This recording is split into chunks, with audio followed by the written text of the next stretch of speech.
वाहिगुरु जी का खालसा वाहिगुरु जी की फतेह। दास Mahendrapal Singh Babbar, chairman united minorities council Jammu Kashmir. आज से 2 दिन पहले सोशल मीडिया पे एक वीडियो वायरल हुई, जिसमें उस वीडियो में हमने देखा है वीडियो में भी एक मुस्लिम लड़का है जो श्री दरबार साहिब अमृतसर में सरोवर में बैठकर वुज़ू कर रहा था, जिसने कि वुज़ू करते हुए जैसे पानी लिया और वो पानी फिर उसने कुरली कर दी। वो कुरली उसने जाने की या अनजाने की, मगर उसने एक बेअदबी की है। और एक वीडियो में वो दिखाई दे रहा है जिसमें उसने इस्लामिक अपने गाने लगाए हैं, तराना लगाया है, और दरबार साहब को पीठ दिखाकर वो ऐसे उंगली ऊपर खड़ी कर रहा है, जिसका मतलब है अल्लाह से बड़ा कोई नहीं। हमें इस बात से कोई इतराज नहीं, अगर वो कह रहा है अल्लाह से बड़ा कोई नहीं, तो हम भी मानते हैं अगर अल्लाह वो परमात्मा है, अकाल पुरख है, उसके नाम लेने के अलग अलग तरीके हैं, तो वो बड़ा है, उससे बड़ा कोई नहीं। पूरी सृष्टि में उसका रचनहार एक ही परमात्मा है, एक ही निरंकार है, तो उससे बड़ा कोई नहीं। मगर ये चीज़ हमें कतई बर्दाश्त नहीं कि आप अगर एक आस्था के मंदिर में आए हैं, आस्था के घर में आए हैं, अगर आपकी आस्था है श्री दरबार साहिब जी के दर्शन करने, तो फिर वहाँ पे आके रील बनानी और अपने धर्म का प्रचार करना और दूसरे धर्म को नीचे दिखाना, ये हम कतई बर्दाश्त नहीं करेंगे। ये उसने बहुत बड़ी गलती की है, जिसकी वो अगर उसने बाद में 2 दिन बाद ही जब ट्रोल होना शुरू हुआ, लोगों ने इसको बुरा भला कहा, तो उसने एक वीडियो बना के, वो भी माफ़ी मांगने का उसका अंदाज सही नहीं था, उसने एक फॉर्मेलिटी के तौर पे माफ़ी मांग ली, जो कि ये भी एक, हम इसको माफ़ी नहीं कहेंगे, ये तो सिर्फ एक बचने के लिए है। तो मेरा कहने का, आज वीडियो बनाने का मकसद ये है कि मैं सोशल मीडिया पे देख रहा हूँ एक विशेष धर्म के जो लोग हैं, वो सिख धर्म को टारगेट करके ये बता रहे हैं कि मुस्लिम और सिख का भाईचारा है। मुस्लिम अगर वहाँ पे आके कोई गलती करेगा, उसको गलती को माफ़ कर देते हैं जी। अगर दूसरे धर्म की वहाँ पे एक लड़की ने आके योगा किया था जी, उसके खिलाफ इन्होंने FIR लगा दी, मगर उस पर भी आज तक गवर्नमेंट ने कोई कार्रवाई नहीं की, उसका कोई चालान पेश नहीं किया, उस लड़की के खिलाफ ही कोई कार्रवाई नहीं हुई, सिर्फ FIR हुई गवर्नमेंट ने की, वो भी एक फॉर्मेलिटी थी। मेरा कहने का मकसद ये है, कोई भी किसी भी धर्म से कोई भी हो, जालिम का ना कोई धर्म होता है, जुल्म का कोई धर्म नहीं होता। इसलिए जो उस लड़के ने ये गलती की है, ये नाकाबिले बर्दाश्त है, उसको ऐसे ही माफ़ नहीं किया जाएगा।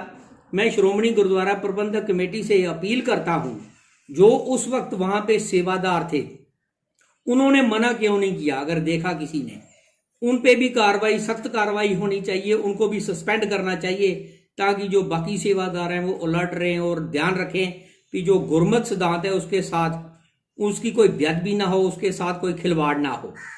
और ये जानबूझकर है। पहली वीडियो में वो जब दरबार साहब के बाहर था, घंटाघर की साइड था, उस वक्त उसने वीडियो बना के ये कि ये देखो मैंने टोपी पहनी और मुझे किसी ने नहीं रोका। और ये भी बिल्कुल काबिल एतराज बात है, कोई भी टोपी पहनकर श्री दरबार साहिब की हदूद में नहीं आ सकता, चाहे वो मुसलमान हो, चाहे हिंदू हो, चाहे वो ईसाई हो, चाहे वो कोई भी हो।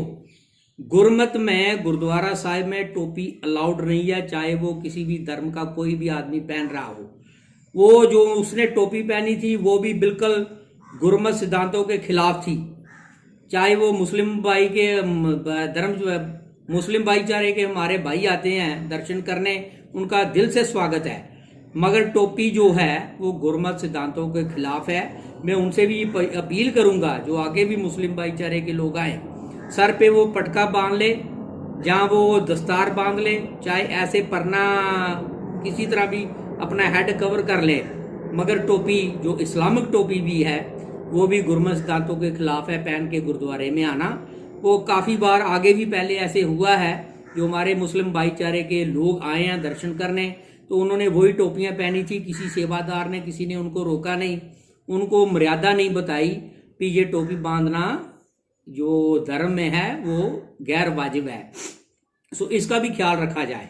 तो मेरी अपील यही है कि आज वीडियो को दिखा दिखा के सिख कौम को ये ट्रोल किया जा रहा है कि आप उनके साथ भाईचारा निभाते हो। इसमें भाईचारे वाली कोई बात नहीं है, ये बिल्कुल सरासर उस लड़के की गलती है। उसको अकाल तख्त साहिब में पेश होकर माफ़ी मांगनी चाहिए और माफ़ी जो उसको तनख्वाह लगवानी चाहिए, धार्मिक तनख्वाह जो होती है हमारी, वो लगानी चाहिए, क्योंकि उसको पता था, गुरमत मर्यादा का सारा पता है। उसने जानबूझकर रील बनाई और वो दरबार साहब को पीठ दिखाकर उसने रील बनाई और खड़े होके जो इशारा किया अपना धार्मिक चिन्ह ऐसे उनका, वो आपके धर्म को मुबारक, मगर आप किसी और धार्मिक स्थान पे जाके किसी धार्मिक स्थान को नीचा दिखाए, ये भी बर्दाश्त नहीं होगा। ऐसा भाईचारा हमें चाहिए भी नहीं और ऐसे लोगों का भाईचारा भी हमें नहीं चाहिए जो हमारे गुरमत, जो हमारे धार्मिक स्थानों पर आकर उनकी तौहीन करें। ऐसे लोग हमें कतई बर्दाश्त नहीं है, ना ही उनका हमें भाईचारा चाहिए।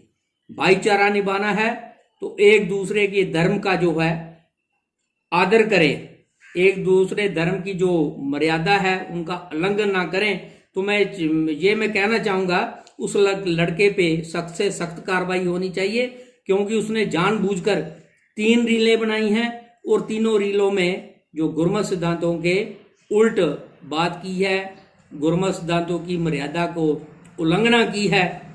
उसको अकाल तख्त पे पेश होकर माफ़ी मांगनी चाहिए, नहीं तो उसके साथ मैं सख्त से सख्त कार्रवाई होनी चाहिए। मैं जम्मू कश्मीर से ये सारी श्रोमणी गुरुद्वारा प्रबंधक कमेटी को अपील करूंगा, उसके साथ बिल्कुल सख्त से सख्त कार्रवाई होनी चाहिए। अगर वो माफ़ी भी मांगता है तो एक माफ़ी मांगने का भी तरीका है, श्री अकाल तख्त साहिब पे पेश होके वो माफ़ी मांगे। ये मेरी वीडियो का मकसद किसी धर्म के खिलाफ नहीं है, ना हम किसी धर्म के खिलाफ हैं, मगर अगर कोई किसी धर्म वाला हमारे गुरमत सिद्धांतों की मर्यादा की तौहीन करता है तो ये भी हम बर्दाश्त नहीं करेंगे। ऐसा भाईचारा भी हमें नहीं चाहिए, या ऐसे लोगों का भाईचारा भी नहीं चाहिए जो हमारे धार्मिक स्थानों पे आके हमारी धार्मिक जो भावनाओं को ठेस पहुंचाएं। ऐसी बात कभी बर्दाश्त नहीं होगी। वाहिगुरु जी का खालसा, वाहिगुरु जी की फतेह।